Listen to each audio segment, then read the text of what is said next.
Bem-vindos, pessoal, bem-vindos todos.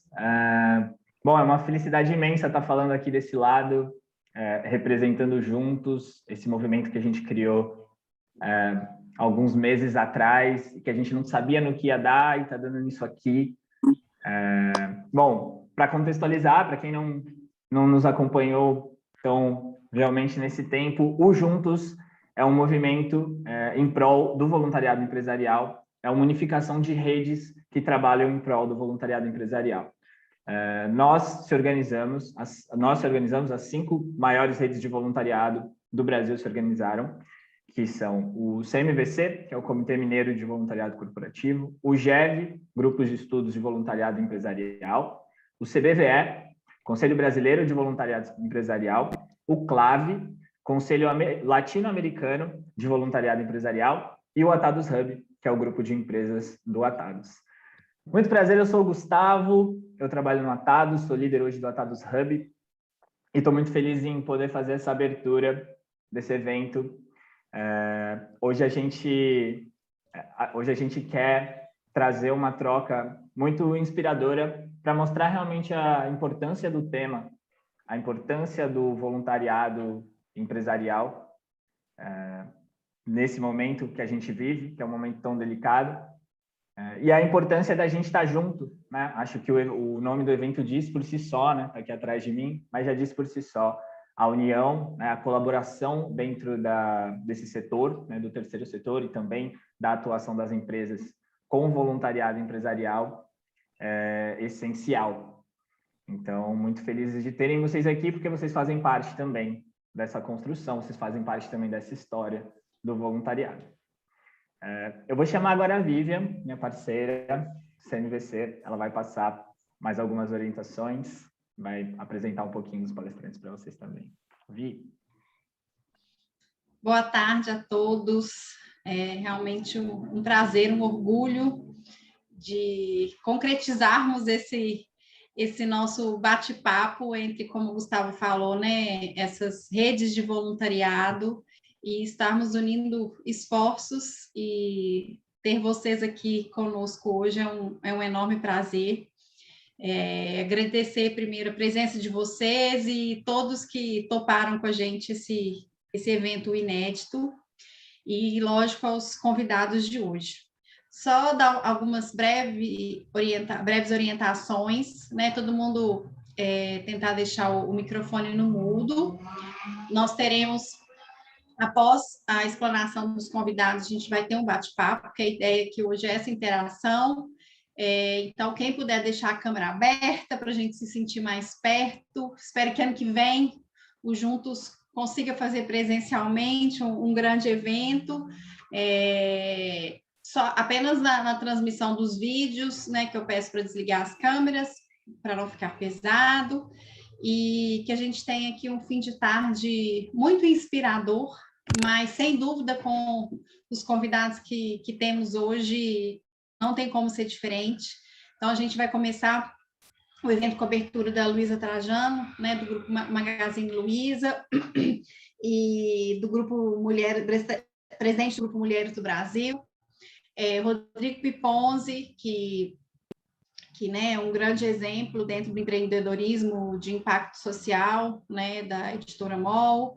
Temos o Léo Fará, que é um grande exemplo de voluntariado em rede, em situações de emergência, e os caçadores de bom exemplo, com a Yara e com o Dudu, né, que dispensam comentários aí do grande exemplo de solidariedade e desse trabalho incrível dessa vida incrível que eles levam dentro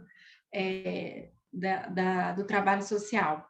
Então, queria agradecer muito todos os convidados e falar que vai ser uma tarde muito rica. E agora agradecer mais uma vez a Luísa e chamá-la para iniciar esse evento. Bem-vinda, Luísa. Obrigada, gente. Prazer. Obrigada, Vivian, Silva, Gustavo, e os meus colegas aí que vão estar. Muito legal. Vocês capricharam aí no evento, hein? Só gente que faz acontecer mesmo. E também vai durar até dia 27, né? Eu estava até perguntando, gente, não é fácil fazer um evento de 4 dias estava questionando eles um pouco aí.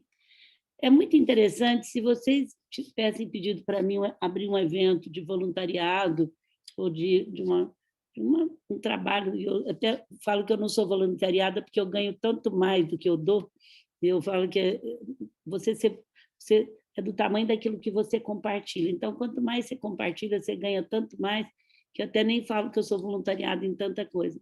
Mas se vocês estiverem me convidando para fazer um evento há 1 ano e meio a 2, o meu discurso seria totalmente diferente do que é agora. E uma das coisas que é muito importante a gente entender, tanto na vida pessoal, como na vida profissional, como na vida da gente, é o que muda de ciclo. Eu tenho percebido que as pessoas, muitas vezes, têm muita dificuldade de perceber a mudança de ciclo, né? Até empresas que são voluntárias mesmo, porque empresas que têm um programa social, como cada uma de vocês tem aí, é muito importante. Esses dias eu estava num evento interno nosso, fazendo uma live sobre violência, com uma empresa que me ajudou muito sempre, porque vocês sabem que o Magazine tem uma linha direta, e eu percebo assim, que muitas vezes a tendência da gente é dar o mesmo discurso que a gente dava durante tantos anos, que principalmente as empresas de caráter social sofreram muito. Eu falo para o Rodrigo que ele está de parabéns, agora chegou o momento de voto dele, né? Então, porque não foi fácil. Não foi fácil para mim criar uma empresa de propósito e lucro, porque o que me apertava é o balanço trimestral, era o EBITDA, ninguém queria saber mais nada. Então, assim, deixa eu falar um paralelo com o que eu começava e como que eu acho hoje. Quando eu começava antes da pandemia e antes de nada melhor que uma coisa quando ela chega no momento, o Magazine está há 23 anos dentro das melhores empresas para se trabalhar.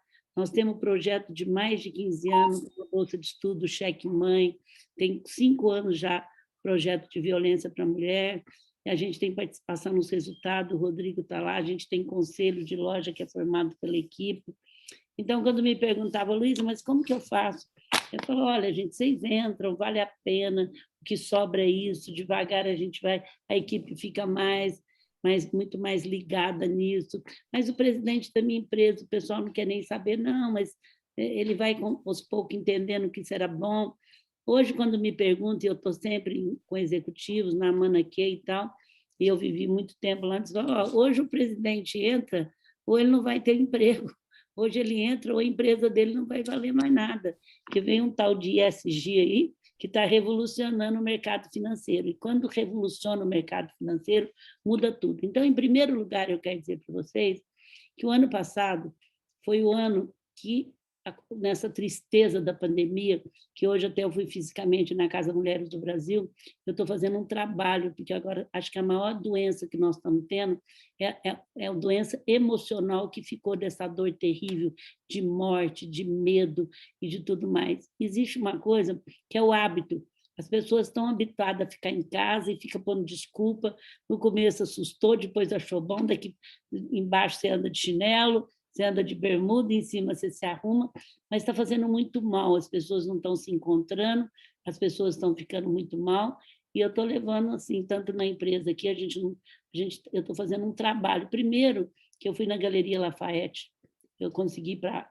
Minha filha mora em Paris, e eu tenho uma que mora em Portugal, fiz 14 dias de quarentena trabalhando, e depois eu fui para lá. E eu estou contando uma coisa que vocês vão ficar muito assustados.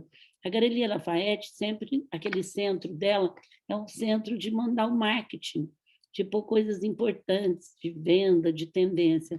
Vocês não sabem o que estava escrito bem grande lá em vermelho, com uma escultura de pessoas, a palavra A de amor, A de acolhimento. Olha, se chegou isso no mercado de marketing, é porque as pessoas, nesse momento, estão precisando de acolhimento, de amor, de leveza.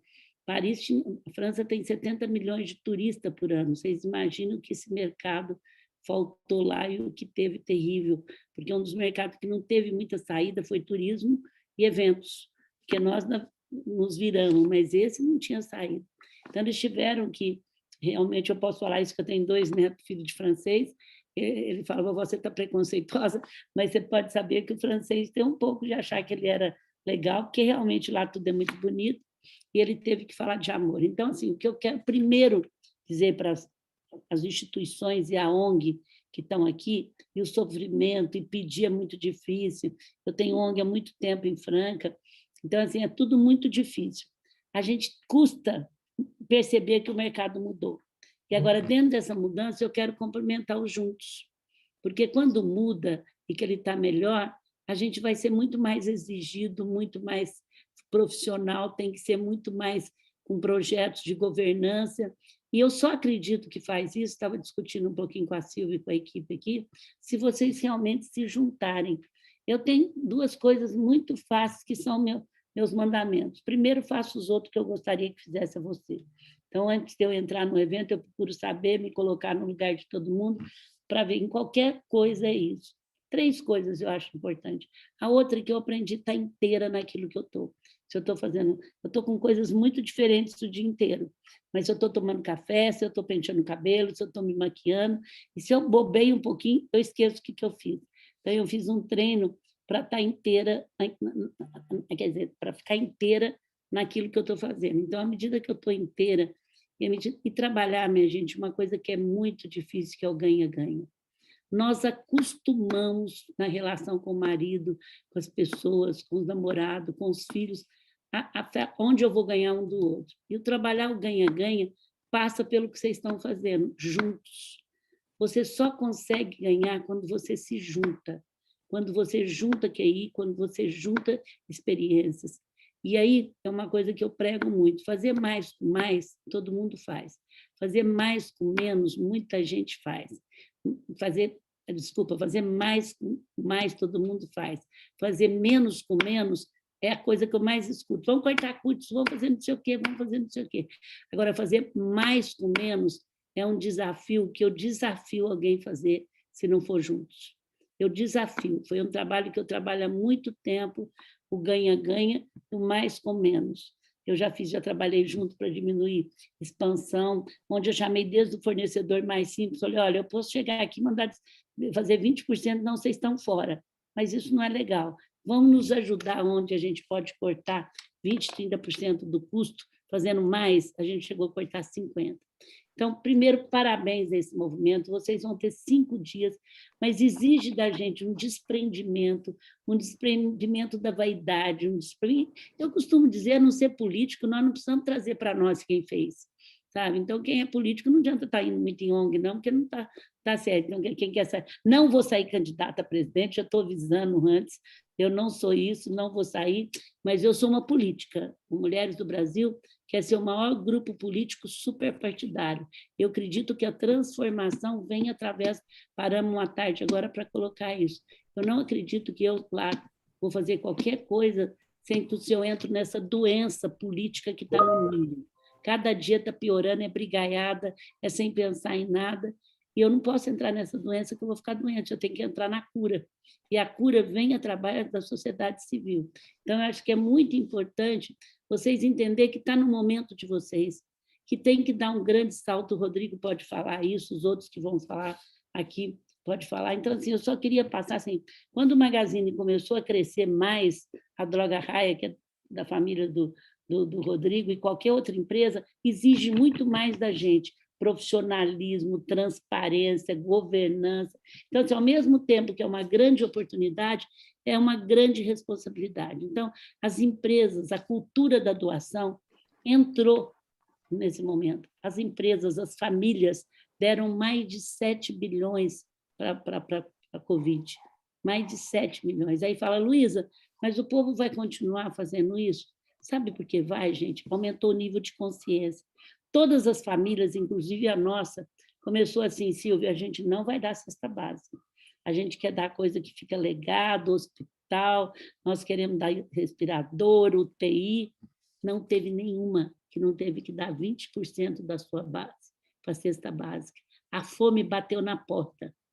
Foram aquelas pessoas que vendiam as coisas para comer no outro dia, que de repente parou de vender. Então, todos. E o mais bonito de tudo, e o Rodrigo pode falar depois, que as famílias se envolviam na distribuição e aonde foi descancarado a desigualdade social, que esses dias eu fiz uma entrevista com um jornal internacional, ainda ganhei assim, puta, mas vocês não sabiam da desigualdade social? Nós carregamos ela há 400 anos. nós tivemos quase 400 anos de escravidão. Uma vergonha, eu peço desculpa em nome do Brasil. É uma vergonha. E nós tivemos a pior abolição que podia ter. A pessoa foi jogada na rua sem casa, sem comida, sem dinheiro, sem trabalho e sem nada. Foi aonde se juntaram e fizeram isso. Agora, a pior herança que deixou para nós foi os nossos dois papéis, colonizado ou colonizadores. A gente sempre, alguém mandou na gente, ou foi o país, ou foi o patrão, e a gente sempre dá desculpa. Eu não fiz porque fulano não deixou, eu não fiz, e a gente nunca assumiu o Brasil. Então, duas coisas que ficou forte. A cultura da doação entrou. Lógico que esse ano é um ano que as pessoas já gastaram mais, estão se recuperando, mas eu estou no meio de muitos amigos meus, empresários, de vários, né? E tanto político entrou e entrou feio. Só que quanto mais entra, as empresas têm compliance, mais transparente, mais governança. E não é fácil, gente, a gente ter governança, a gente ter transparência, principalmente numa área onde a gente trabalha com mais voluntário. Então, se juntando, vocês podem, até perguntei, vocês vão continuar conjunto ou só para fazer um movimento? Não, Luiz, a gente vai continuar. Boa tarde, aqui é Conrado, eu sou da TI da Telefônica. Eu acho que está com alguém. Tudo bem? Luiz, acho que você ficou no mudo. É muito importante vocês viverem profundamente e duas coisas importantes, eu ter o conhecimento e fazer acontecer. Nós vamos estar na era agora, gente, do aqui e agora, do fazer acontecer. Eu tenho fama do aqui e agora. Esse é o momento que nós vamos viver. E aí o mais importante é sair daqui, com, dia 27, todos os insights, com 5 coisas que vocês vão fazer acontecer. Mas siga aquilo direito, e não mais do que 5, que cabe na palma da mão, tanto na sua vida pessoal, como na sua vida da empresa que você está, Luísa, mas eu não sou a presidente da minha ONG, bem que eu queria falar, ela que podia estar aqui. Gente, eu não cheguei onde eu cheguei sendo a mais importante, é lutando, é não desistindo, é perseverando, é buscando. Eu sou filha única, minha tia não tem filho, eu chegava perto da minha mãe e falava assim, a professora fez isso comigo. Ela falava, o que você pode fazer para a professora mudar com você? Então, eu fui, se perguntar qual que é a maior vantagem que tem, eu fui criada com solução a não ser a doença. Então, mexeu muito com a gente. Eu fui criada com solução. E nunca é só entre eu saio perguntando, eu falo que eu não sei, eu pergunto, eu saio juntando. Se eu vejo que alguém gosta daquilo que eu estou imaginando, eu já junto aquilo com a gente, vou juntando e vou fazendo para que a gente possa. Então, eu quero resumir, é o momento de vocês. O Grupo Mulheres do Brasil é um exemplo disso. Nós vamos fazer 9 anos agora. Nós temos 93 mil mulheres. Eu tinha certeza, nós temos mais de 15 mil trabalhando sem parar. Nós estamos em todos os continentes, em todas as capitais. E nós não inventamos a roda. A gente apoia as organizações que já têm, seja de violência, de educação, de cultura, de saúde e de tudo mais. Nós temos 21 causas, onde nós trabalhamos muito nessas causas na ponta. Então, assim, a gente não inventa mais uma instituição, mais uma ONG, a gente não tem isso, a gente se junta. Eu acredito que essa juntar é que vai fazer a diferença. E hoje nós somos o maior grupo político suprapartidário. E o que nós vamos fazer agora é um planejamento para o Brasil, de 2022 a 2032, para que todo o povo saiba que onde nós queremos estar no nível de educação, no nível de habitação, no nível de saúde, porque nós temos um SUS maravilhoso, que eu já sabia disso, e no nível de emprego. Eu nem quero chamar de economia, porque o emprego é que dá dignidade para a pessoa. Agora, tem um caminhar entre a fome e o emprego. Por isso que, quando eu sou Bolsa Família a favor, eu sou esquerda. Quando eu sou a favor da privatização, eu saio colocando lá que eu sou direita. Mas nunca, eu sou Brasil, apaixonado, Magazine Luiza canta o hino nacional toda segunda-feira, há 23 anos. Minhas filhas foram estudar o Brasil. Alimentação tem 5 livros editados. Foi conhecer o Brasil antes de conhecer fora. Eu acho que o Brasil é nosso, que a gente tem que assumir. Então, a minha sugestão, primeiro, é convidar vocês, mulheres, para entrar nós somos rumo aos 100 mil, temos 94 mil, para ter uma força política agora, para que a gente possa dizer, olha, eu não vou ser candidata, mas vocês podem ter certeza que nós vamos atuar feio com um grupo grande a favor do Brasil e do remédio da cura que é a união, né? Eu não vejo outra forma. E isso, nós estamos correndo muito risco. Um fala, outro responde, um fala, outro responde. Quem te irrita te domina, gente. Imagino que eu também, todo mundo que se expõe aguenta, né? Ela teve BNDES, o varejo nunca pode ter BNDES. O Rodrigo sabe que é a coisa mais difícil. Foi trabalhando na pandemia, eu entrei no Não Demita, todo mundo falava, Luísa, como que você vai fazer se você tiver que demitir? Gente, se eu tiver que demitir, eu venho aqui e falo, mas eu estou pedindo para não demitir quem puder. As pequenas e micro, eu estou trabalhando de 500 lives para elas, para poder buscar alternativa junto. Mas demitir pessoas agora é tiro no pé, porque um país em desenvolvimento vive da renda e do crédito. A renda e o crédito é dado via emprego no país que não tem dinheiro sobrando. E eu não só não demiti, graças a Deus não sofri, como o Magazine, na pandemia, registrou 5.000 pessoas. Nós contratamos 5.000 pessoas a mais, buscando alternativo, trabalhando junto. Então, assim, é muito importante o que vocês estão fazendo. É um sonho, eu tenho certeza que todos que vão aqui vão falar a mesma coisa. Então, minha proposta é essa. Não sei quantos minutos está dando, 3 minutos. Eu falei para eles me avisar, não fica avisando muito não que eu aviso. Então, vamos ver, Gustavo, quantos minutos está faltando? Deu certinho agora, Lu. Então, tá, então eu já vou fechar. Eu vou ter que sair, que eu tenho outro, eu queria muito, depois eu vejo, vai ficar gravado. Mas é isso, traça para vocês, escuta, a capacidade de aprender. Os outros me acham muito inteligente, mas eu não sou. Se vocês puserem, eu sei fazer pergunta e sei escutar. Então, se vocês me puserem falando de varejo, os 10 primeiros minutos, quem não me conhece, fala, nossa, eu achava que ela não entendia nada, que ela entendia muito de varejo. Eu falo, eu deixo as pessoas, nem na expressão, mostrar que eu já sei. E depois, porque sempre você tem alguma coisa para aprender. E somar QIs é muito melhor do que seu QI sozinho. O ganha-ganha, gente, é custoso de entrar, mas quando a gente se liberta de onde vou ganhar um do outro, a gente é muito mais feliz. Então, assim, os outros falam, Luísa, como é que você já trabalhou tanto, você está tão bem, você fica trabalhando desse... Eu falo, gente, você imaginou eu à toa, que eu ia dar de trabalho para os outros, que eu ia ter de depressão e dar de trabalho, como é bom levantar e fazer as coisas com muito amor, com meus cumprimentos, cada um de vocês que está nessa live, porque cada um de vocês estão fazendo com amor. Agora, até o amor é um exercício, e eu cumprimento meus colegas que vão falar agora mesmo. Eu e o Rodrigo, a gente está fazendo algumas coisas juntos, né? Inclusive violência para a mulher, que é um trabalho que a gente tem que acabar com isso. Hoje eu estava falando a Mulher do Brasil, porque não importa o que ela faz, eu nunca vi um perde-perde tão grande quando alguma mulher é morta pelo seu companheiro. Sofre os filhos que vai para terapia o resto da vida se tiver cura. A família da quem morreu terrivelmente, além de tudo, fica com culpa porque eu não vi, e a família de quem matou, quem está preso. Então, é um perde-perde, não importa o que fez, nós temos que lutar muito para isso.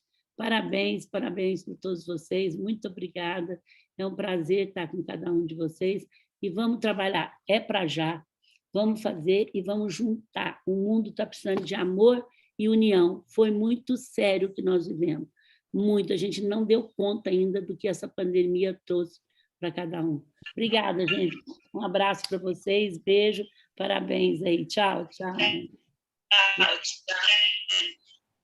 Tchau, Luísa, muitíssimo obrigada, já começamos muitíssimo bem, muitíssimo... Achei que tinha parado o meu áudio. Começamos muito inspirados, né? A Luísa realmente é um exemplo, uma inspiração, e agora acho que temos que continuar somando os QIs aqui, temos muitos QIs inspiradores aqui também, e vou passar para o Pipons, já dando sequência aí como parceiro aí dos trabalhos da Luísa. Tchau, Luísa, obrigada. E só antes, vou passar a vinhetinha aqui do evento que a gente está passando no início, e na sequência, Rodrigo, é com você, tá?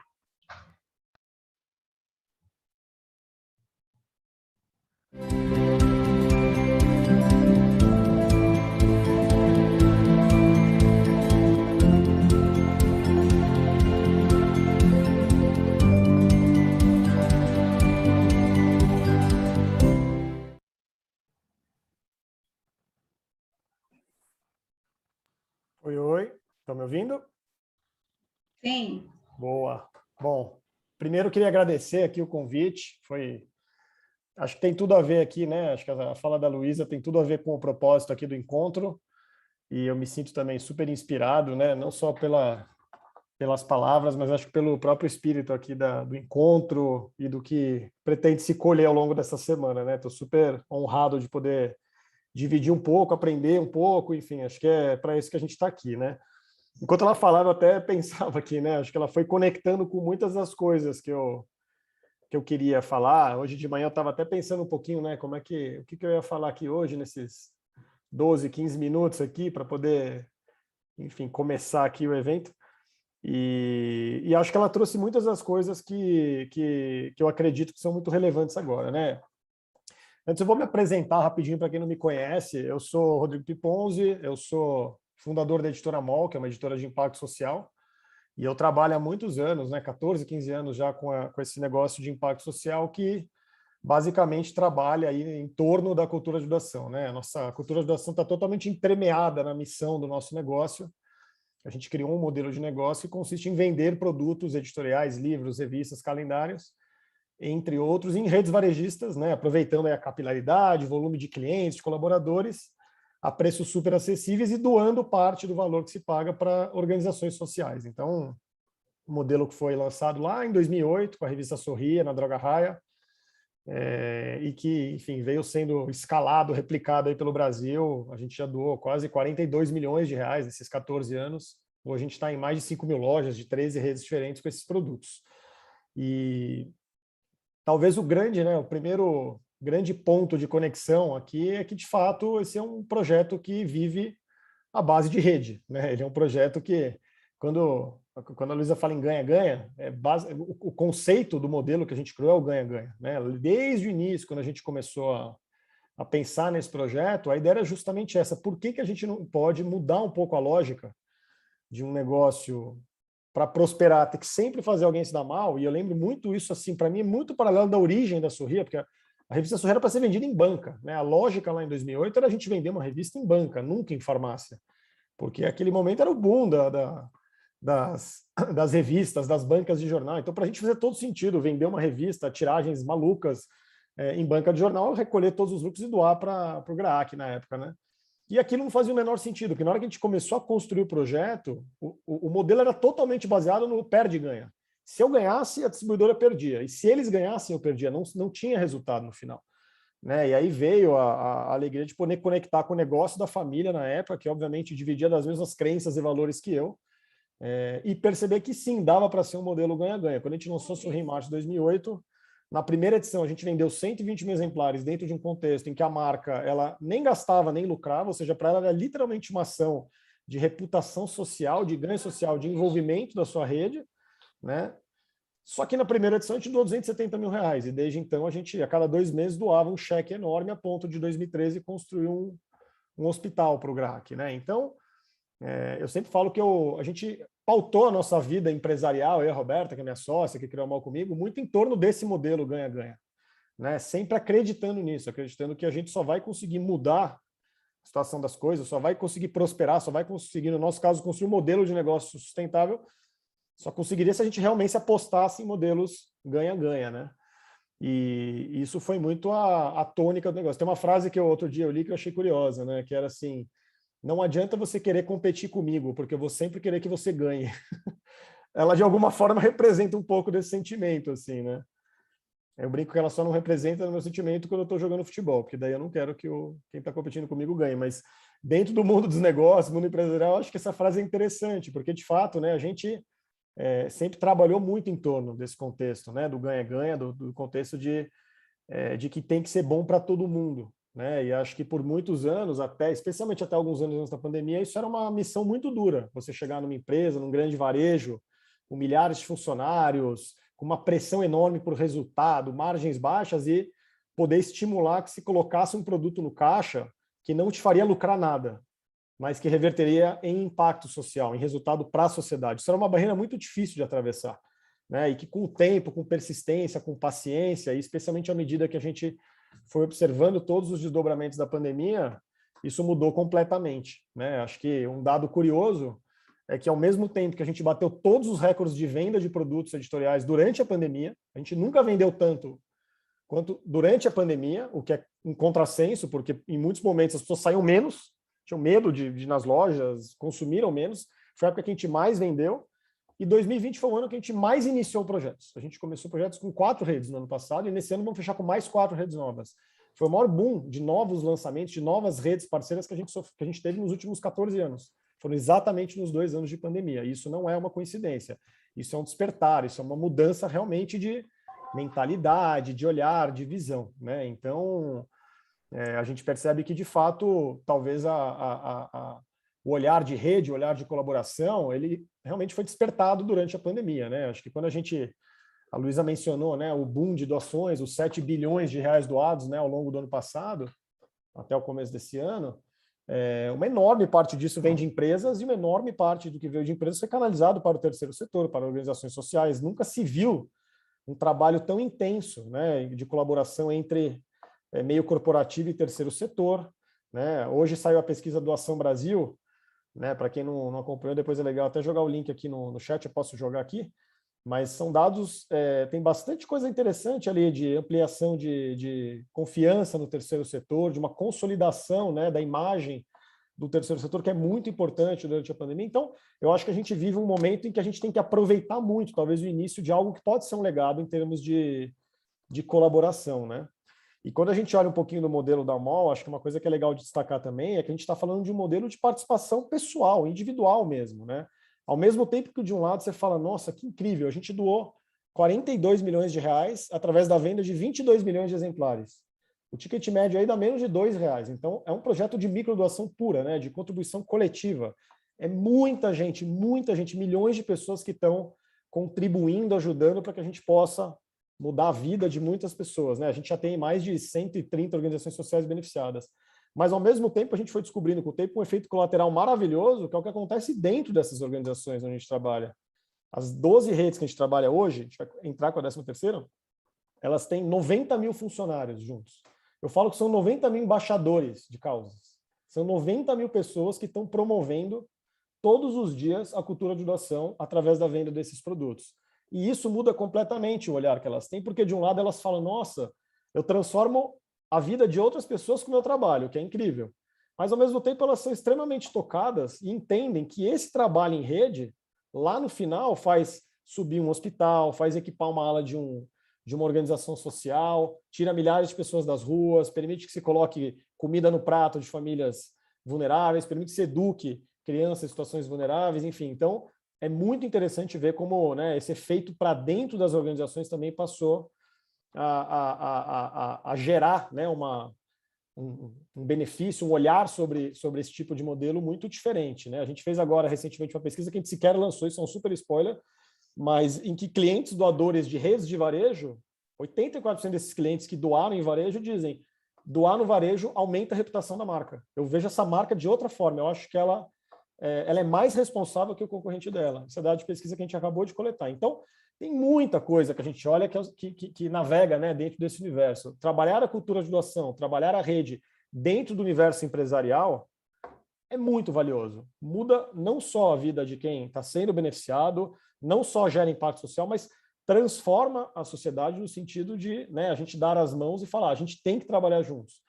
Eu sempre falo, talvez um dos grandes legados da pandemia, que a gente possa ver com a lente positiva, e aí eu sou sempre um otimista, né, de carteirinha, é de fato o despertar coletivo, né? A gente talvez pela primeira vez entender com mais clareza esse despertar coletivo, a responsabilidade que a gente tem uns nas vidas dos outros, né?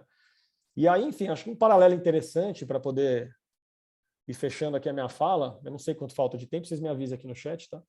Mas um paralelo interessante é a gente olhar também para o universo das famílias, né? O universo da doação dentro das classes mais ricas, mais favorecidas, né? Que também acho que a gente teve mudanças muito interessantes, né? Nesse período de pandemia. Eu acho que, finalmente, quando a gente fala de olhar coletivo, de despertar, né? Eu acho que muitas pessoas que viviam dentro de bolhas, que estavam completamente isoladas do que acontece na nossa sociedade, porque estão ali imersas em seus privilégios, né? Enfim, eu acho que essas pessoas foram obrigadas a despertar, e acho que isso, né, a gente passou, eu observei muito uma experiência de realmente de exemplo, de um se apoiar no exemplo do outro, de um estimular o outro, né? A gente criou no ano passado, por exemplo, durante a pandemia, um projeto que foi o Família Apoia a Família, né? A gente tem um instituto familiar também, né? Eu criei junto com meu pai, chama Instituto ACP, que é um instituto focado em desenvolvimento de gestão e governança do terceiro setor, muito com a crença de que a gente tem que desenvolver institucionalmente o terceiro setor para que ele possa entregar a missão dele cada vez melhor, né? Então, essa é a missão do nosso instituto familiar. E a gente, no ano passado, quando, né, veio aí o início da pandemia, com força, a gente criou um projeto chamado Família Apoia a Família, em que basicamente era uma plataforma da benfeitoria, com dezenas de organizações sociais, que, né, foram curadas por nós, onde as pessoas podiam fazer uma doação que era automaticamente convertida em recurso entregue em comunidades, diretamente às lideranças, para que elas entendessem o melhor uso desse recurso, no sentido de colocar cestas básicas na casa das pessoas, né? A gente arrecadou, em 2 fases do projeto, na primeira onda e na segunda onda, no total, algo em torno de 14 milhões de reais. E foi um movimento muito impressionante, assim, o tamanho, né, das famílias que nos procuraram, famílias que nunca tinham doado, que não tinham nenhuma estratégia de doação, que nunca tinham literalmente aberto a carteira para ajudar alguém, né? E isso, obviamente, oscila desde as famílias que têm a possibilidade de doar 50, 100 reais, até as famílias que têm possibilidade de doar milhões de reais, né? Eu acho que a gente também passou a ter um olhar, e acho que isso também apareceu na pesquisa da Doação Brasil, que foi apresentada hoje, né? Como proporcionalmente, em relação a 2015, os ricos passaram a doar mais do que eles doavam. Isso é muito interessante, acho que isso tem muito da pandemia, mas, de fato, isso é um grande sinal de como a gente começou a colocar sementes, fincar estacas importantes para esse olhar coletivo, para esse trabalho em rede. Afinal, esse recurso, que era colocado no Família Apoia a Família, estava chegando lá numa organização social comunitária que estava fazendo acontecer lá na ponta. Então, é uma canalização muito direta em que a gente foi simplesmente um veículo, um facilitador. Muitas vezes né, os doadores precisam de canais simples, didáticos, né, diretos, que possam auxiliá-los. Então, acho que esse é um ponto legal para destacar. E aí, para fechar, enfim, a gente estando dentro de um evento de voluntariado, né, uma rede de voluntariado, eu fiquei pensando hoje, eu falei, nossa, é muito interessante, porque a minha carreira como empreendedor social, e quando eu comecei ela sem saber que eu me tornaria empreendedor social, vamos dizer que a minha carreira como empreendedor, ela começou a partir de trabalho voluntário, né? Quando eu tinha um estúdio de design, e eu resolvi fazer um trabalho voluntário para o GRAAC, porque eu gostava muito do Dr. Sérgio Petrilli, admirava demais o trabalho dele, me conectava muito com os desafios de comunicação deles, e foi assim que eu conheci. Eu botei o meu pezinho lá, eu tinha 20 e poucos anos, botei meu pé no terceiro setor, comecei a me envolver com o projeto, né? E ao longo aí de 1 ou 2 anos de trabalho voluntário, eu tive a ideia, junto com a Roberta, de criar uma revista que pudesse apoiar nessa difícil missão de captação de recursos, né? Então é interessante, porque hoje eu pensava exatamente isso, né? Foi o voluntariado que me levou até aqui, porque foi realmente ele que me despertou internamente para que eu pudesse, de fato, me tornar um empreendedor social. Acho que essa é uma passagem muito bonita, assim, que eu estimulo muito, né? Seja a minha família, outras pessoas. Eu tenho 2 filhos pequenos e desde cedo, né, já estimulo muito eles a ter esse olhar, porque, de fato, a gente, eu acho que o voluntariado, né, a gente poder entender que doação não é só dinheiro, é tempo, né, o quanto a gente aprende. Eu falo muito isso com meus irmãos dentro do Instituto Familiar, e eles participam um pouco, bem menos que eu gostaria. Eu falo, vocês não imaginam o quanto... Vocês acham que os beneficiados são as organizações que a gente apoia? Vocês imaginam o quanto isso beneficia a gente, o tamanho do repertório que a gente adquire, o quanto a gente aprende, o quanto a gente desenvolve. Então, eu acho que o voluntariado ele é uma das ferramentas mais poderosas que a gente tem de transformação. Então, eu queria também dividir isso aqui dentro da minha história. Mas é isso, gente. Passa a palavra aí para o Gustavo, para a Vivian, para a gente seguir aqui. Estou super à disposição aqui para a gente bater um papo. Muito obrigada, Ponzi. Outra história super inspiradora que a gente tem aqui, e realmente o voluntariado nos leva a situações, a contextos que a gente não imagina. A gente tem vários casos de sucesso aí de empreendedores que começaram com voluntariado, principalmente empreendedores sociais. Então, tenho certeza que seu movimento aí continua inspirando muita gente e transformando muita gente.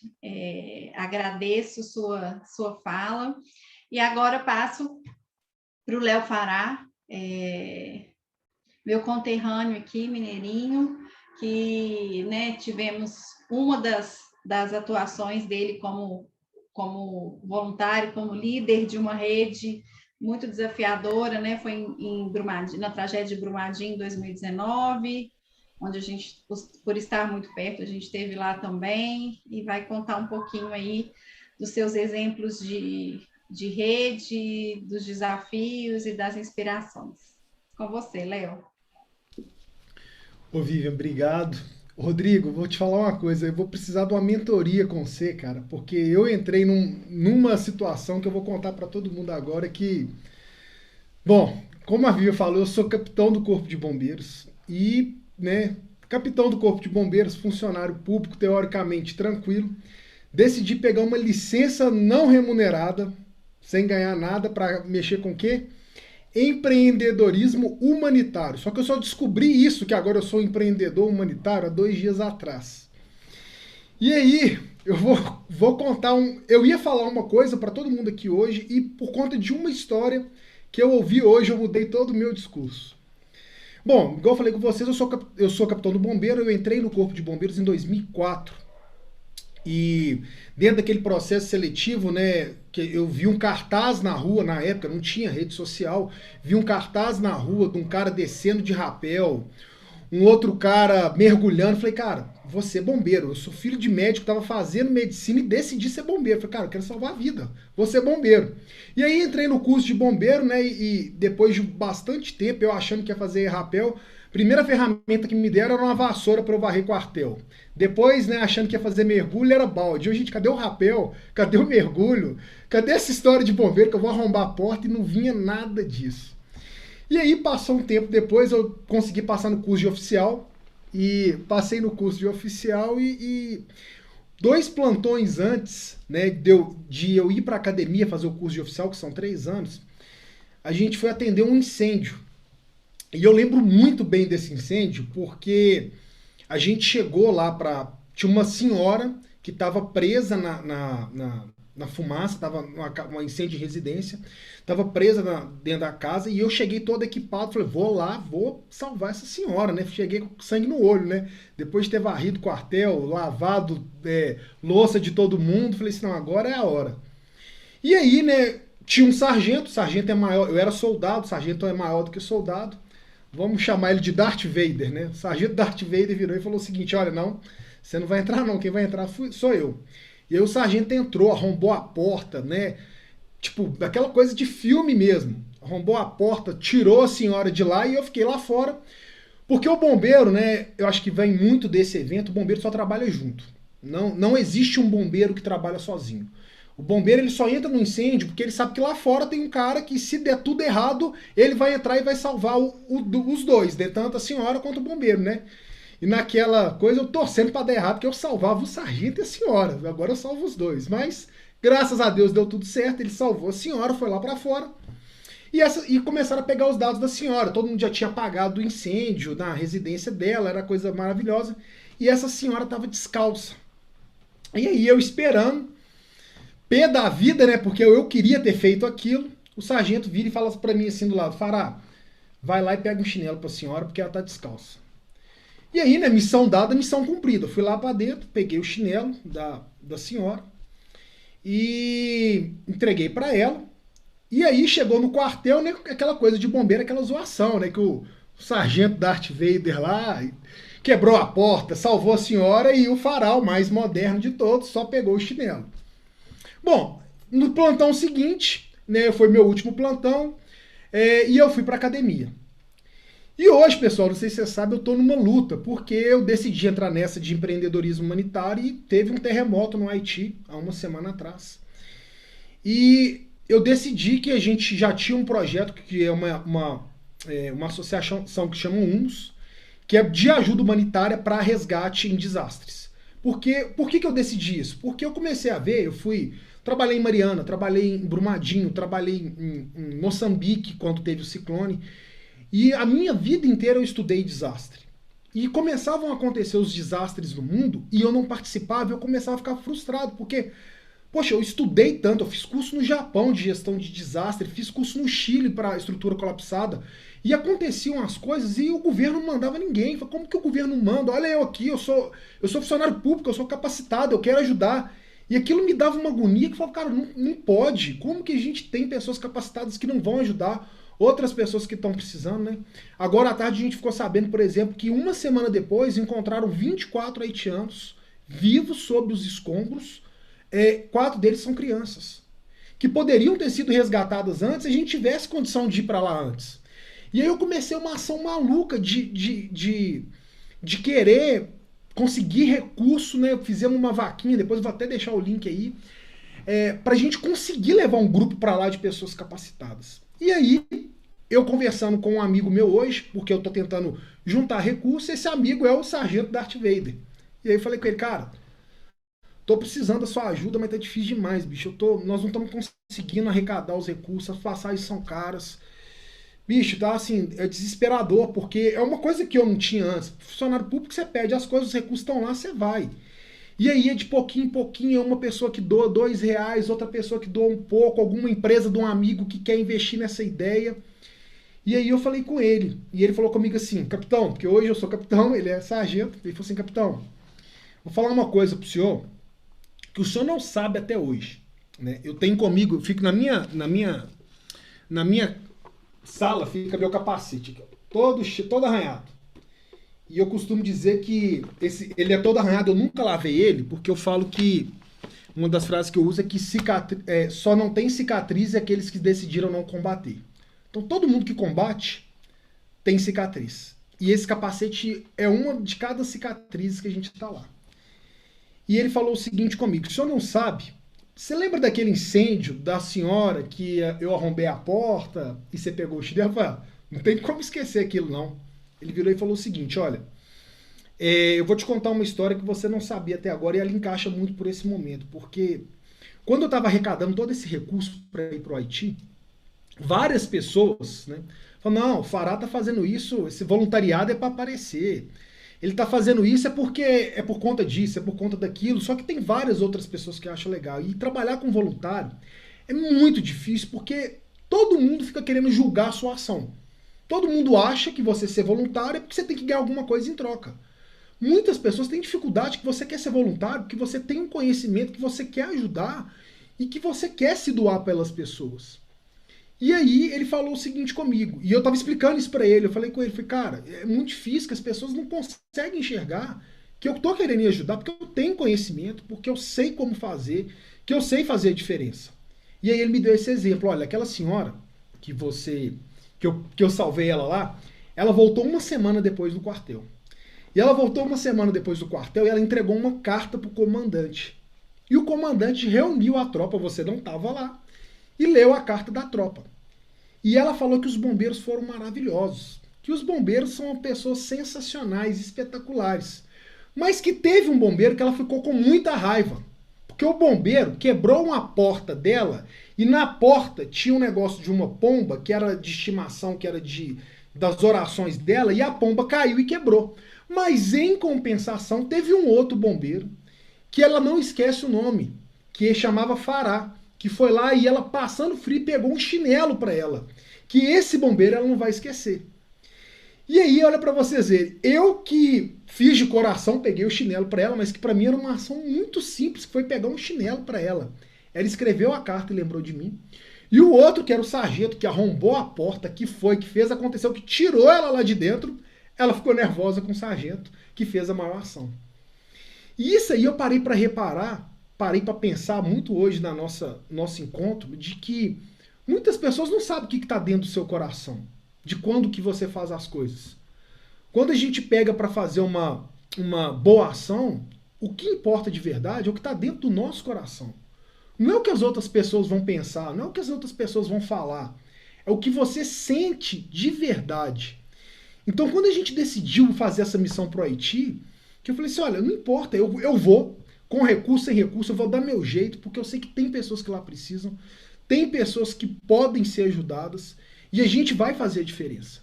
A gente vai fazer a diferença para cada uma dessas pessoas. Se a gente for para lá e levar um pouquinho de comida para uma pessoa que está dias, uma semana sem comer, a gente já mudou o mundo.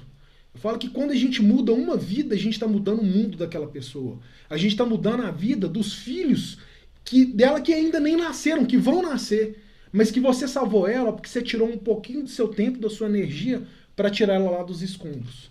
Então, tudo isso que vocês fazem como voluntário, gente, não desista. Por mais que seja difícil, e eu tô vivendo isso hoje porque eu falo que dentro do que eu vivi no bombeiro, nada foi tão difícil quanto tá vivendo isso que eu tô vivendo hoje.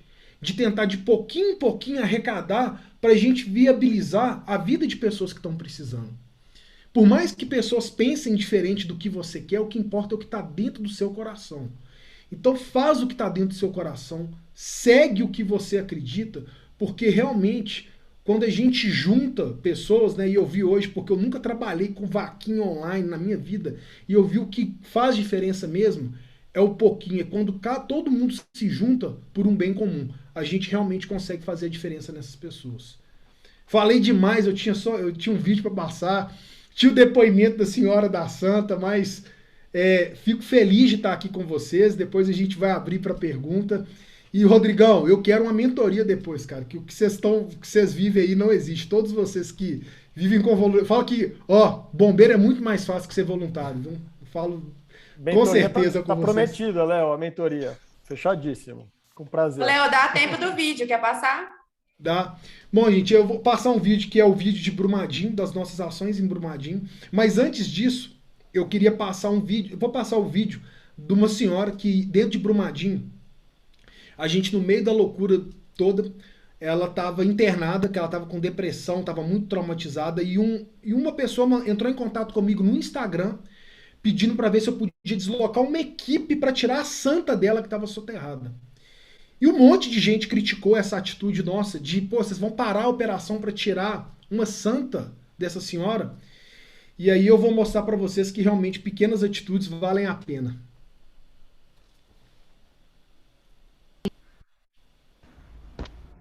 Boa tarde, gente. Eu recebi a santa aqui. Foi gratificante demais da conta. Eu tô até muito emocionada. Eu tenho só que agradecer, viu? E que Deus dê força para vocês aí, porque a luta tá grande. Um grande abraço. E é isso aí, pessoal. Nenhuma ação nossa, por menor que ela seja, vocês podem ter certeza que ela realmente muda vidas. O vídeo eu passo depois, pode deixar. A gente vai ter outros encontros aí. Eu gostei muito, eu já devo ter visto, sei lá, umas 10 palestras do Léo, conheço ele pessoalmente também, mas ele sempre surpreende, não tem jeito. E por essa sua espontaneidade, esse brilho no olhar, Léo, a gente não precisa de vídeo, a gente não precisa de mais nada, alguém colocou isso aqui também. E é isso, gente, assim, Léo, coloca aí a vaquinha, porque de tudo que você já conseguiu, sem dúvida, é porque é novo para você, mas vai ser fichinha. Conte com a gente, tem muitas empresas aqui também, né, é uma missão muito, muito importante. Essa escolha que você fez, né, dessa sua licença aí como capitão do Corpo de Bombeiros, ela já diz muita coisa e tenho certeza que você vai, né, ter muito sucesso. E mande notícias para nós aí, para a gente nas redes sociais, essa sua missão. E agora, para brilhantar ainda mais nosso evento, Caçadores de Bons Exemplos, né? É hora de mais brilho nos olhos, de muitas histórias inspiradoras. Dudu e Yara, com vocês. Gente, perguntas podem colocar no chat, que daqui a pouquinho a gente tem o bate-papo, tá bom? Eu vi que alguém levantou a mão, pode escrever no chat, por favor. Compartilhando com vocês, pessoal. Tava sem áudio, Bru. Sim.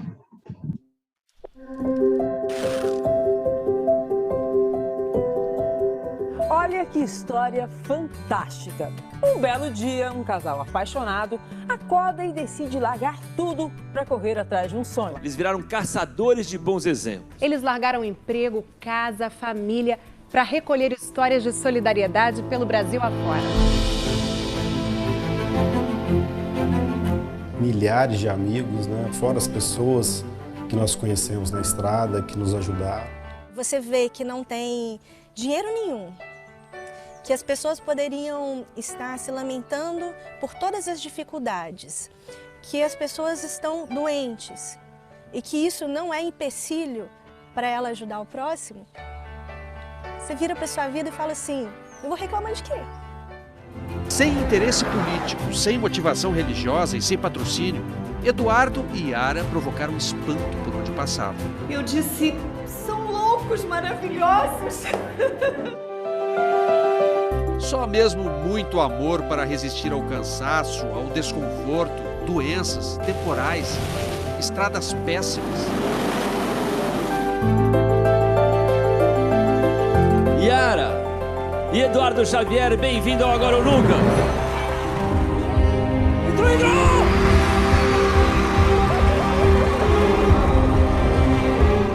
Sim, a gente consegue mudar o mundo, mudando a nós mesmos, a nossa casa, a nossa rua, o nosso bairro, a nossa cidade, nosso estado, nosso país, nosso mundo. A gente cria uma ressonância de transformação a partir do momento que a gente faz isso. Seja você a mudança que você quer ver no mundo.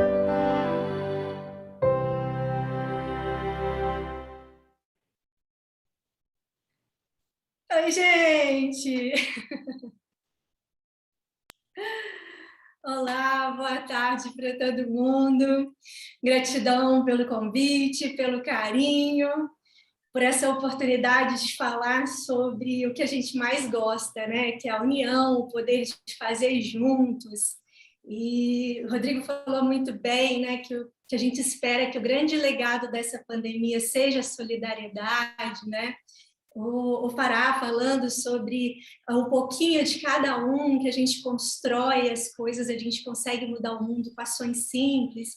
E esse vídeo resumiu a nossa história, então eu acho que a gente não precisa de falar muito sobre nós.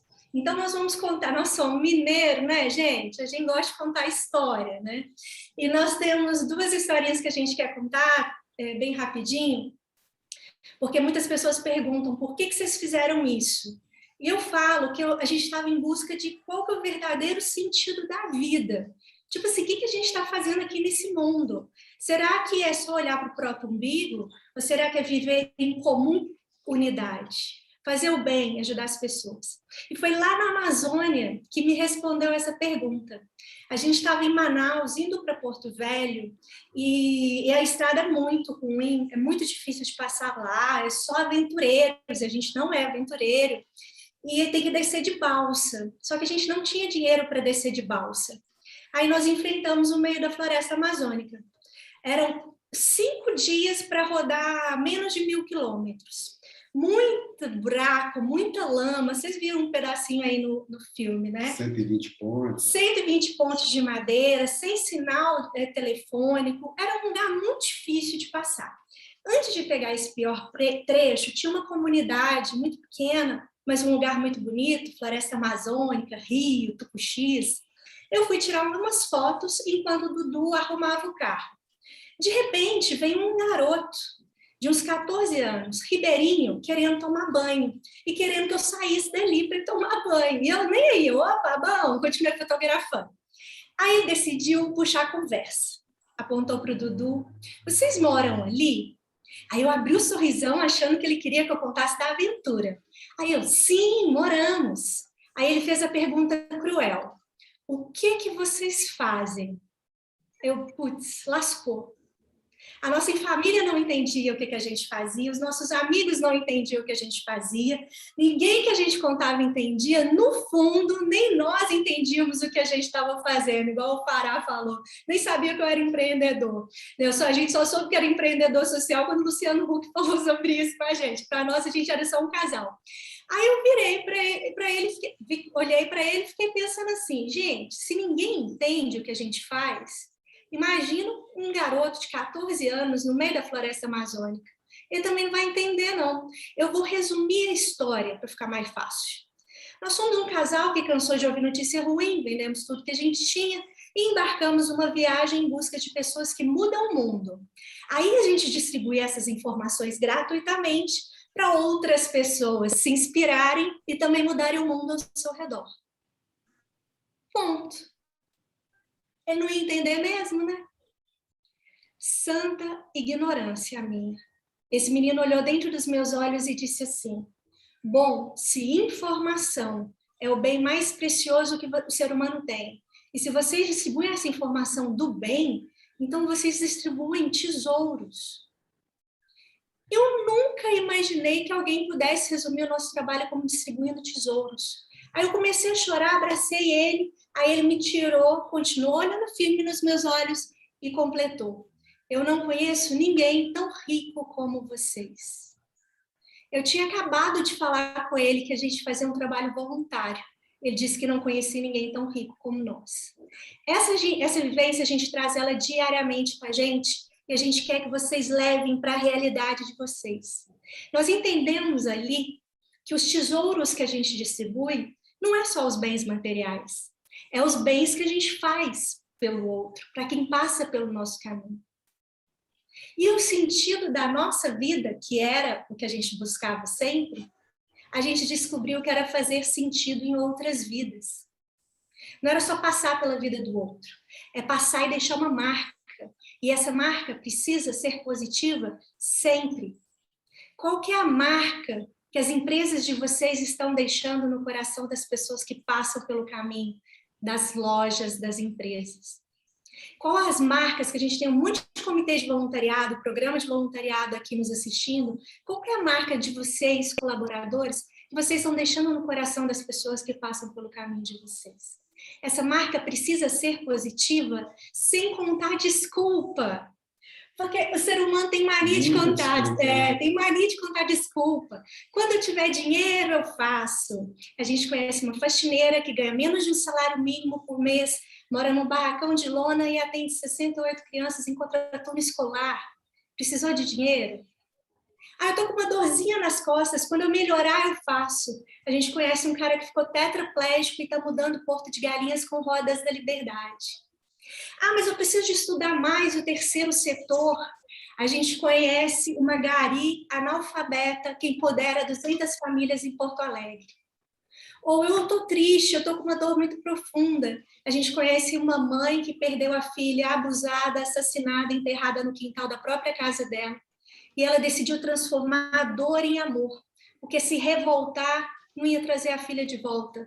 Ela tinha que fazer com que outras famílias não passassem pela dor que ela estava passando. Resumindo, ela leva cultura de paz nas comunidades violentas de Brasília. Ou seja, por que a gente quis contar essa história para vocês? Para que todas as empresas que estão aqui hoje nos assistindo, que todos os programas de voluntariados, comitês de voluntariados, vocês, seres humanos, todos nós, que a gente possa deixar uma marca positiva na vida das pessoas, sem contar desculpinha. E a segunda história que a gente queria contar, leve para dentro da realidade de vocês. São histórias que nós vivemos na estrada, mas a gente quer que vocês levem para a realidade de vocês. A gente estava em Cuiabá, indo para a Alta Floresta, dentro de Mato Grosso, a divisa com Pará, Alta Floresta, 800 quilômetros de distância. Não conhecia ninguém no estado, ninguém, a gente não conhecia ninguém. E hoje a gente conhece todo mundo no Brasil inteiro, mas nessa época ninguém conhecia a gente também. E aí o nosso diesel do carro acabou, acendeu a luz do combustível. E a gente tinha umas moedas do lado da marcha, só para andar 800 quilômetros não ia dar, né? Não faz milagre, né? Aí, como a gente mora no carro, nós estacionamos e estava lá lanchando, pensando como que a gente ia fazer para rodar os 800 quilômetros lá para a Alta Floresta. Estamos lá lanchando, de repente vem uma moto, velhinha, caindo aos pedaços, para na frente do carro. Desce um senhorzinho magrinho, com uma cara de sofrido, vem na minha janela, bota a mão assim, a outra mão assim, e fala assim: meus filhos, eu conheço a história de vocês. Quando eu vi, eu falei para minha véia: tá vendo? Nós somos pobres, a gente mora num barraco, só que a gente não teve opção. Esses dois largaram tudo para morar numa barraca, para tirar a gente do barraco. Um dia eu vou encontrar com eles e agradecer. Ainda bem, meus filhos, que foi hoje que eu encontrei vocês, porque eu acabei de receber, tá aqui, R$100. Esse senhor não estava dando pouquinho que ele tinha, ele estava dando tudo o que ele tinha por confiar no nosso projeto, por confiar na nossa história. O Dudu chorando, eu chorando, ele chorando, eu não me senti digna daquele dinheiro. Eu fechei a mãozinha dele e falei assim, tá tudo bem com a gente, não se preocupe, doe esse dinheiro para o próximo, ajude o próximo que está próximo, depois o próximo que está longe. Aí ele falou, mas eu não sei de ninguém, eu não sei de nenhum projeto. Aí até que a gente conversando, ele falou assim, tem um asilo perto da minha casa. Eu, pronto, é isso. Esse dinheiro o senhor vai lá e vai dar para eles. Assim o senhor vai estar dando sentido à nossa causa, à nossa camisa. E ele virou para mim, olhou nos meus olhos e falou assim, tá bom, eu vou fazer isso. Mas olha dentro dos meus olhos e me promete que vocês não vão parar. A gente estava parado, a gente estava sem combustível. Eu tirei força do fundo do útero e do fundo do meu coração, olhei para ele com um sorriso no rosto e pode ir tranquilo, que tá tudo bem com a gente. Eu prometo que nós não vamos parar. Ele virou as costas, montou na motinha dele e foi embora. Eu fiquei destruída no carro. Eu pensei assim, que causa, que camisa é essa que você veste? Você nega receber por você para ajudar alguém lá na frente que você não conhece e não vai saber que foi você que ajudou. Que história é essa que você nega receber para você continuar o trabalho, mas não, deixa que outras pessoas continuem. Eu bebo muita água, nós temos um galão de 20 litros d'água dentro do carro, eu vi que também tinha acabado. Eu virei para o Dudu e falei assim, cara, olha ali, tinha um posto de combustível na esquina com aquelas lojas de conveniência. Falei assim, olha ali, vamos lá, vamos comprar água. Eu preciso sair daqui, eu preciso respirar, preciso entender o que aconteceu. O Dudu pegou a água, pegamos as moedas e fomos. O carro não foi, o carro ficou parado. Fomos com um galão lá para o posto de combustível na loja de conveniência. Estamos lá, passando uma água para o outro galão, que o galão não é do mesmo estado, isso aí é uma outra história. Estamos lá, colocando a água no galão, vem um cara, bate nas costas do Dudu. Vocês vão abastecer? Aí a gente, não, porque a gente estava chorando muito com a cara inchada. Não. Aí o cara, papá, vocês vão abastecer? Aí a gente olhou, não, a gente só veio comprar água, o carro está até do outro lado da rua. Assim, vocês vão abastecer porque eu sou o dono do posto. Isso é o que eu tenho de melhor para dar para vocês. Aí a gente chorando ainda mais, nós viramos falando assim, o tanque está vazio, a luz do combustível está acesa. Aí ele falou, eu não estou perguntando, o que eu estou fazendo é para vocês não pararem. Exatamente aquilo que aquele senhor tinha falado em questão de 15 minutos atrás. Por que eu quis contar essa história para vocês? Porque quando a gente tem uma causa, quando a gente tem uma camisa, quando a gente acredita verdadeiramente no que faz, e o que a gente faz pode mudar o mundo de alguém, não o planeta Terra, mas o mundo de alguém, o universo conspira e tudo dá certo. Para quem é voluntário aqui, sabe o quanto é difícil. Às vezes vai faltar o combustível material, vai faltar o dinheiro, vai faltar os materiais, vai faltar o combustível material. Mas às vezes vai faltar o combustível emocional, porque para a gente que está na linha de frente, é muito difícil ver tanta desigualdade social, como a Luísa Trajano falou. Para a gente que é voluntário, é muito difícil a gente ver e não sentir na pele a fome, a tristeza, a miséria, a extrema pobreza, nós como privilegiados que nós somos. É muito difícil a gente não sentir na pele e não sentir dentro do coração. Então, também vai faltar o combustível emocional para vocês. Mas aí, eu vou falar o que aquele senhor e o que aquele dono do combustível falou para nós dois. Não parem. Não parem. Continuem, que a gente precisa dos voluntários empresariais, a gente precisa das empresas para a gente mudar esse nosso país e o mundo das pessoas que passam pelo caminho. Porque a gente fazendo sozinho, nós somos só um casal. Mas se a gente fizer junto, com os comitês de voluntariado, com os programas de voluntariado, com as empresas, com as pessoas, as famílias, né? Eu sou voluntário, mas a família não é, vem, traz a família também. Se a gente fizer junto, a gente constrói um mundo melhor. Teve uma vez que eu estava muito mal e a gente tem mania de querer ser super-herói, né? A gente não fala que a gente está mal, não. Aí um amigo meu me ligou, Tadeu, o nome dele, falou assim, Yara, tá tudo bem? Eu, lógico, tá tudo ótimo, Tadeu, e com você? Aí ele, Yara, tá tudo bem mesmo? Eu, não, Tadeu, não tá, não.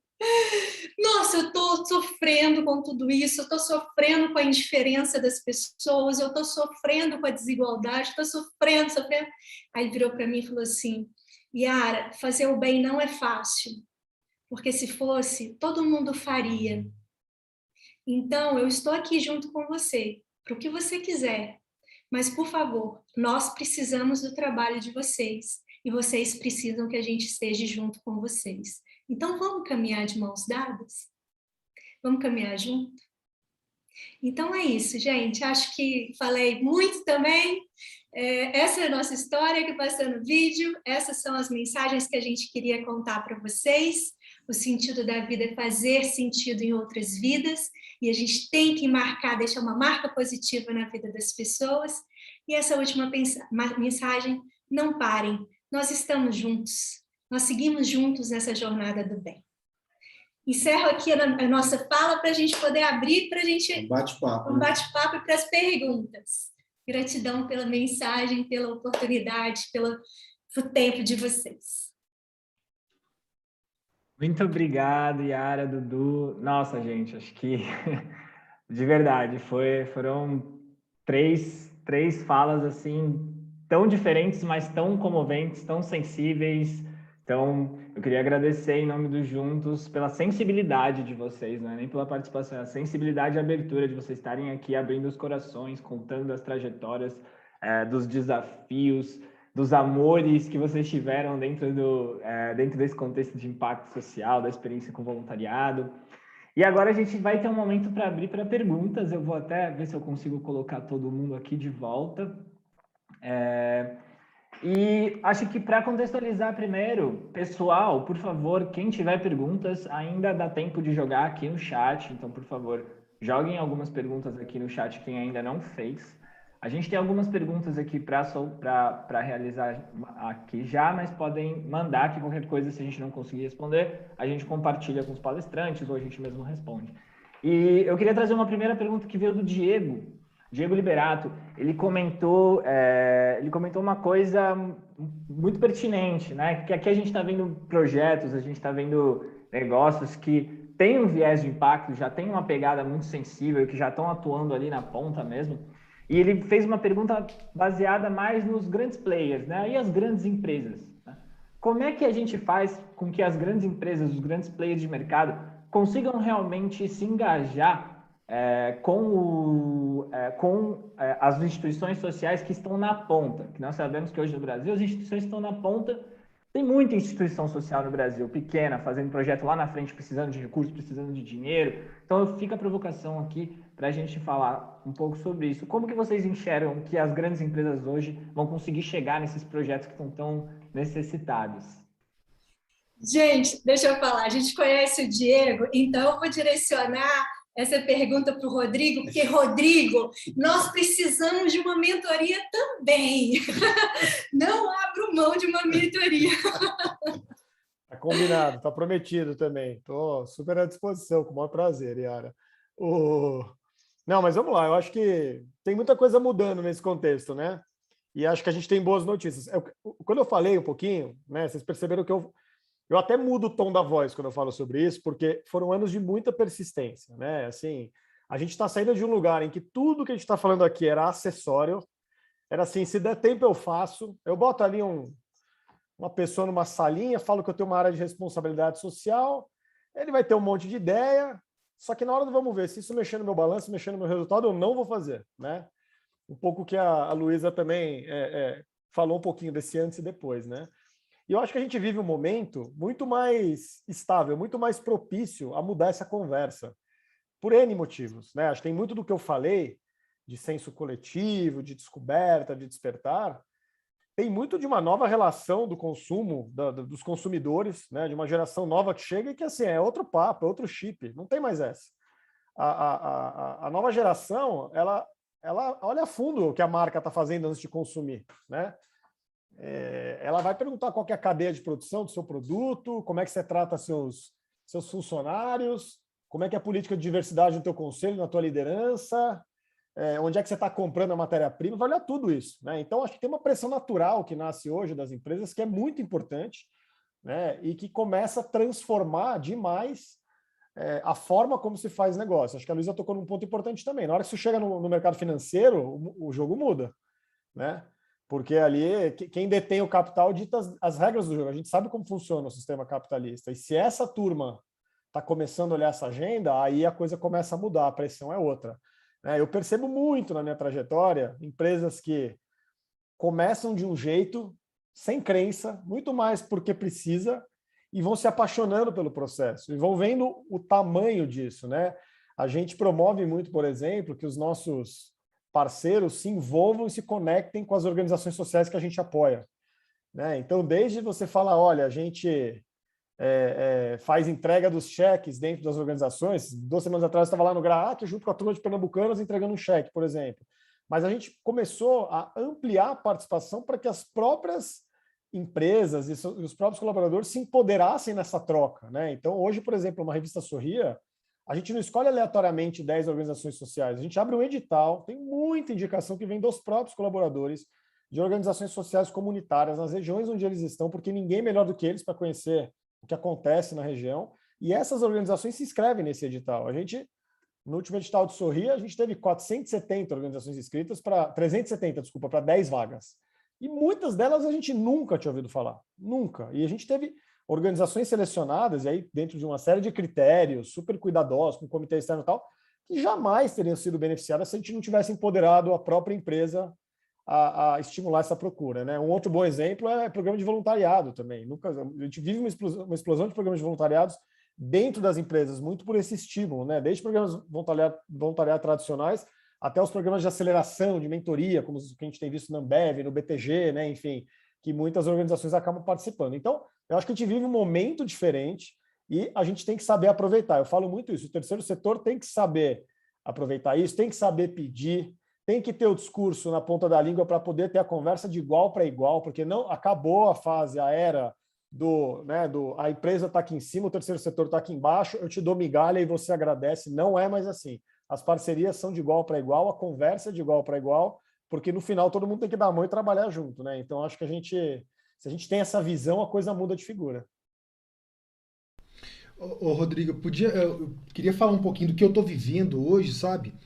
Eu vejo que eu venho estudando agora sobre essa questão do empreendedorismo, eu acredito que até mesmo o terceiro setor, as pessoas que estão trabalhando, elas têm que mostrar que entregam, se você entrega aquilo que você faz. Então, no meu caso, por exemplo, que a primeira missão da Hummus, a gente achou que a gente ia conseguir muito apoio de muitas empresas, porque a gente achou que a gente ia conseguir mais, mas não foi isso, foram mais de pessoas físicas.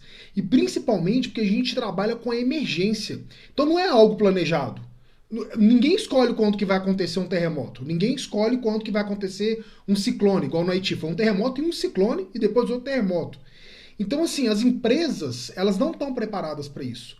Então, até quando eu conversei com o meu sócio, eu falei assim, olha, a gente vai ter que rodar, vai ter que mostrar que a gente consegue fazer, que a gente sabe entregar, que a gente vai fazer diferença na vida daquelas pessoas. E aí, a gente vai ter que falar, olha, o discurso vai ter que mudar. Olha, o desastre, ele acontece qualquer hora. E eu acho que as pessoas começaram a enxergar isso um pouquinho mais agora, porque ninguém imaginou que no estralar de dedos o mundo todo ia para casa, ia virar um vírus mortal que ia mudar o mundo. Só que isso é o que eu vivia todos os dias. Quando eu ia pro quartel, eu sabia que se eu saísse do quartel, eu não ia sair para casa de alguém para tomar um café. Ô bombeiro, vem cá tomar um café comigo, bombeiro, vem fazer um churrasco. Eu sabia que não ia ser isso, eu sabia que eu ia sair para ajudar alguém, né? Eu costumo dizer que nós, né, e o que a gente quer com a Hummus hoje é que a gente seja a associação mais importante no dia mais difícil da vida de alguém. Porque essas pessoas vão estar vivendo o pior momento da vida delas. Então a gente precisa de dar essa resposta. E isso é emergencial. Então a gente vai ter que começar, a gente vai ter que rodar e mostrar que a gente entrega, que a gente causa impacto, que a gente realmente pode salvar vidas, para que as grandes empresas falem assim, olha, a gente precisa de suportar essa galera porque qualquer momento pode vir um vírus mortal, qualquer momento pode acontecer um terremoto, qualquer momento pode acontecer um ciclone. E esses caras têm que estar preparados a qualquer momento, né? E uma coisa que eu falei que eu estava conversando com a minha esposa, eu falei com ela, olha, como é que o mundo é maluco, né? Eu tenho 2 filhos, um de 14 e um de 8, que eles compram hoje roupa virtual num jogo de videogame. Sendo que tem vários... E eu já paguei por isso, que eu que pago. Eles não trabalham, eu que pago. Sendo que tem pessoas do mundo que precisam de roupa de verdade para usar. Então a gente tá num mundo muito maluco. E aí eu falo, cara, imagina quantos milhões que são gastos num jogo de videogame. Alguém fica milionário porque... Bacana, é o trabalho dele. A gente tem que... Todo mundo tem que pagar a conta. Mas quando você fala que você tem que comprar uma camisa de verdade, uma comida de verdade para uma criança, a história é outra. Como que esse paradigma ele tem que ser quebrado, né? Boa, Léo. Muito legal essa sua pontuação, assim, realmente é uma questão de... São mindsets que têm que ser mudados, né? São coisas que parece que já estão instituídas dentro da cabeça tanto das organizações e até das pessoas que às vezes estão liderando essas organizações. E eu vou pegar um salto da sua fala para gerar uma outra reflexão aqui também muito interessante, né? Que você fez essa comparação, né, da doação de pessoa física e da doação de pessoa jurídica. E uma das perguntas aqui do pessoal foi da Luísa, da Aventura de Construir, uma ONG parceira do Atados, aí super envolvida dentro dessa temática do voluntariado corporativo. E ela perguntou, mas e essa questão da doação da pessoa física e da doação da pessoa jurídica, né? Como é que é? Eles se complementam? Tem que olhar mais para um, tem que investir mais em outro? A gente sabe que a cultura do Brasil é muito diferente dos outros países. Como que vocês enxergam esse movimento de doação, dessa comparação entre pessoa física e pessoa jurídica, né? O que vocês recomendam aí, até para as instituições que estão aqui ouvindo a gente? Eu vou trazer uma reflexão de um cara que eu gosto demais, foi o primeiro projeto que a gente visitou, que é o Tião Rocha. Tião Rocha é um professor que decidiu se tornar um educador, criou o Centro Popular de Cultura e Desenvolvimento, 1.700 tecnologias sociais, cara, é incrível. Só que ele traz uma reflexão da África, que diz assim, para educar uma criança é preciso de toda uma aldeia. Para salvar a vida de uma pessoa é preciso de toda uma aldeia. Para mudar o mundo de uma pessoa é preciso de toda uma aldeia. É poder público, privado, educadores, família, crianças, empresas, é todo mundo junto. Se a gente não fizer essa engrenagem, vai ficar um ponto que não vai. Como o Rodrigo bem disse, a gente tem que falar de igual para igual. Todo mundo junto. Não é porque somos o terceiro setor igual, nós somos um negócio de impacto social hoje, mas nós começamos com um casal mesmo que queria fazer alguma coisa para mudar o mundo. Né? E depois que a gente foi entendendo, mas nós não somos uma ONG, nós somos o quê? Então hoje nós somos um negócio social. E a gente senta com as empresas de igual para igual. Olha, a gente tem 6.400 projetos espalhados pelo Brasil inteiro, que podem ajudar a sua organização. Não, mas eu quero isso, eu quero aquilo. Se não está dentro dos nossos valores, não tem jeito, não dá match. Então, eu acho que, respondendo a sua pergunta, o que eu diria foi o que o Tião Rocha nos disse lá em 2011, trazendo essa reflexão da África. Quer mudar o mundo de alguém? É preciso de toda uma aldeia, todo mundo junto, como já diz aqui no evento.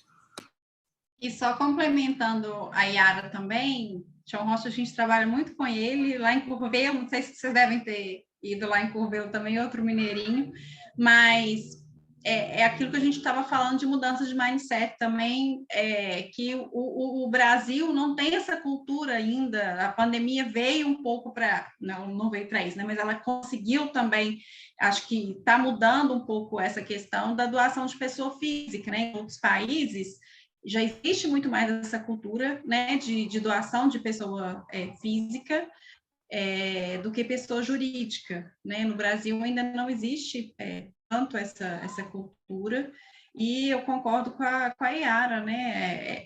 É a tribo mesmo, a pessoa física, a pessoa jurídica. Acho que não tem um melhor ou mais importante. Acho que a ideia é unir todos os esforços possíveis, né? Eu vou complementar aqui.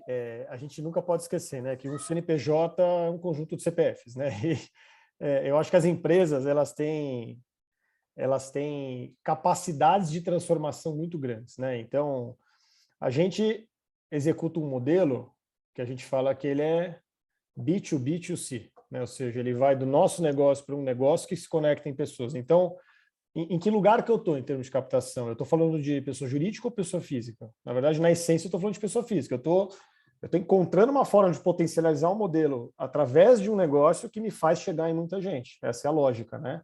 E isso conversa muito com o meu olhar, né? A gente consegue potencializar a captação com pessoas físicas à medida que a gente potencialize o olhar com as pessoas jurídicas, que, na verdade, todo doador, toda pessoa, e assim a gente espera que seja, que está ali praticando um ato de doação em qualquer tipo de situação, a gente quer que ela tenha um emprego, a gente quer que ela esteja conectada a algum tipo de iniciativa de um CNPJ, né?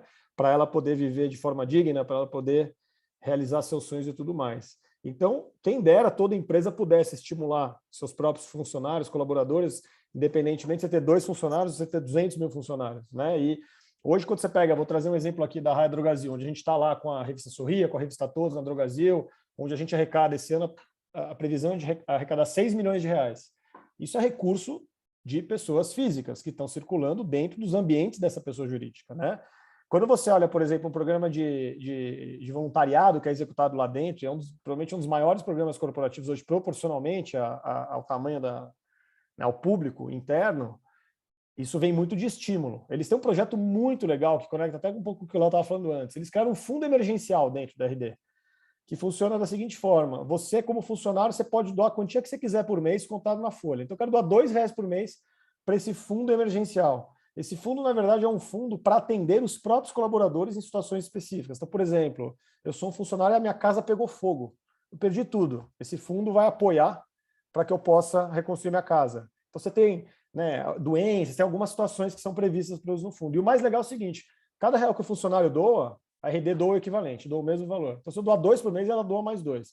E assim você vai enchendo. É um fundo que já tem mais de R$200 mil que foram todos captados com funcionários da RD. Então, para mim, o CNPJ, a empresa, o pessoa jurídica, ele é um grande estimulador do pessoa física, porque muitas vezes a gente separa as coisas como se fossem 2 mundos diferentes.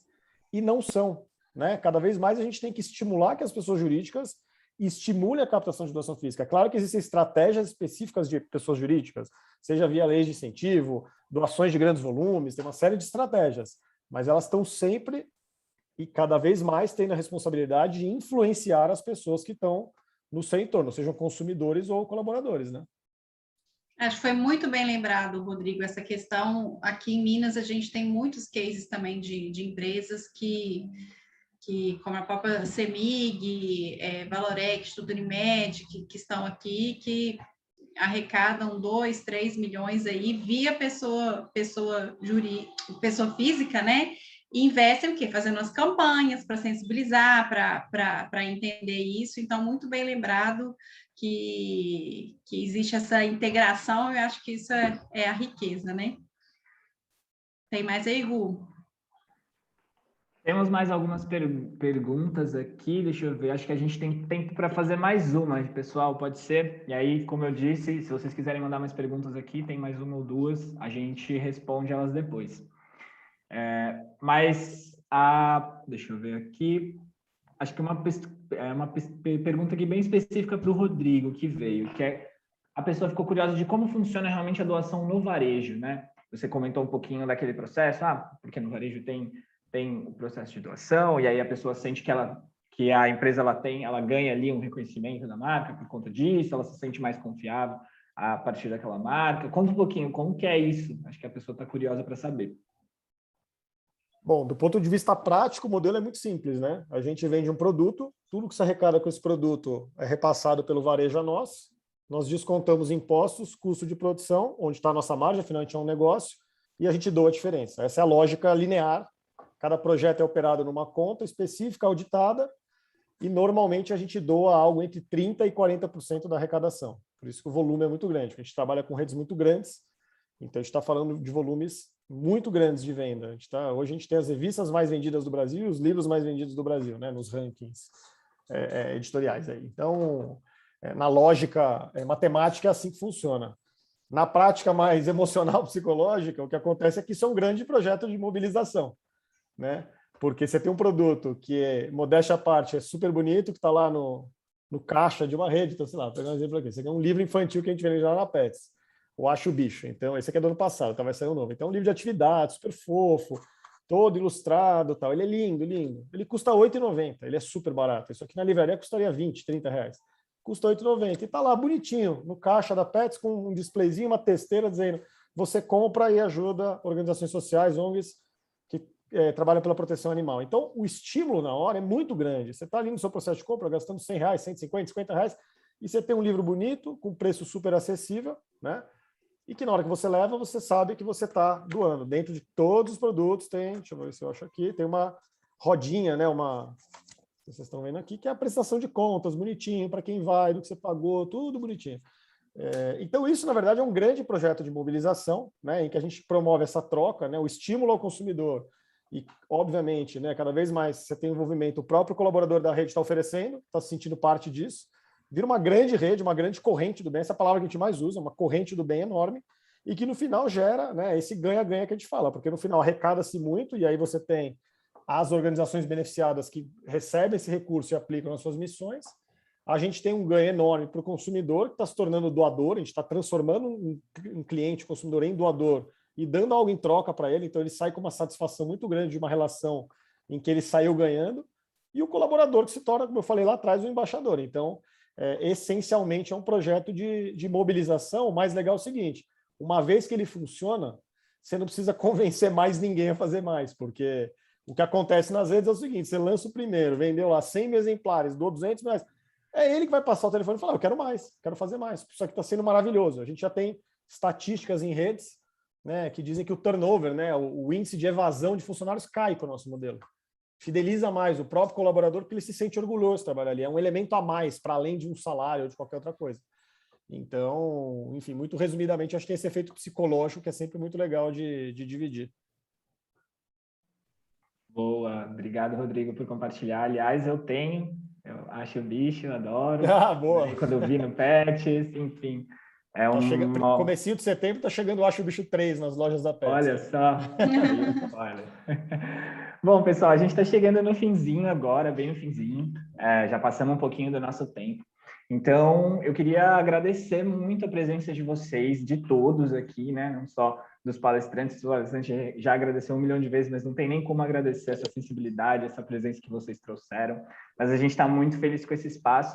Queria convidar os palestrantes só para dar uma última palavrinha final, e aí a gente já vai fechando, só para dar um tchau mesmo. Lembrando que o Juntos são 5 dias, então hoje é o primeiro, então se vocês gostaram de hoje, teve um monte de comentário legal aqui, vão para os outros dias que está muito bonito, está muito recheado, e a gente vai com muito prazer receber vocês por lá. Então é isso, dizer pessoal. Que todos os nossos quase 30 palestrantes vieram como voluntários no Juntos, né? Se somaram voluntários ao Juntos, então agradecer mesmo. Boa, Sil, boa lembrança que a rede dos convidados também são voluntários. Eu queria só pedir, você consegue pôr na tela, todo mundo deixar a câmera aberta para a gente tirar uma foto dos participantes aqui também? Pode ser, pessoal. Vamos lá, se todo mundo puder abrir a câmera. Vixe, tem 30 páginas aqui, mas a gente dá um jeito. Todo mundo dá um sorriso, me ajuda aí, Bru. Tira vários prints. X! Boa. Mais um. Gente, fica sorrindo, porque nunca saberemos quando seremos nós, tá bom? Segura no sorriso. E como hoje foi o dia de falar em rede, cada um acione sua rede aí para a gente, essa semana, conseguir transformar mais pessoas, que toque cada um que assistir essas histórias inspiradoras aqui, viu? Conto com a rede de cada um de vocês que participaram hoje, tá bom? Ô, Bruno, coloca aí no chat também o link para os outros dias, né? Porque aí para o pessoal também divulgar. Isso, pessoal, é o mesmo link de hoje, tá? Para todos os dias, então é só acessar o mesmo link que vocês receberam no ato da inscrição. E a gente espera todos vocês, a gente vai ter muito papo ainda, né? A gente vai falar sobre educação, a gente vai falar sobre ESG, a gente vai falar sobre felicidade. Então, a gente espera vocês. Beijão, gente. Boa semana. Obrigado, gente. Valeu, até a próxima. Tchau, tchau.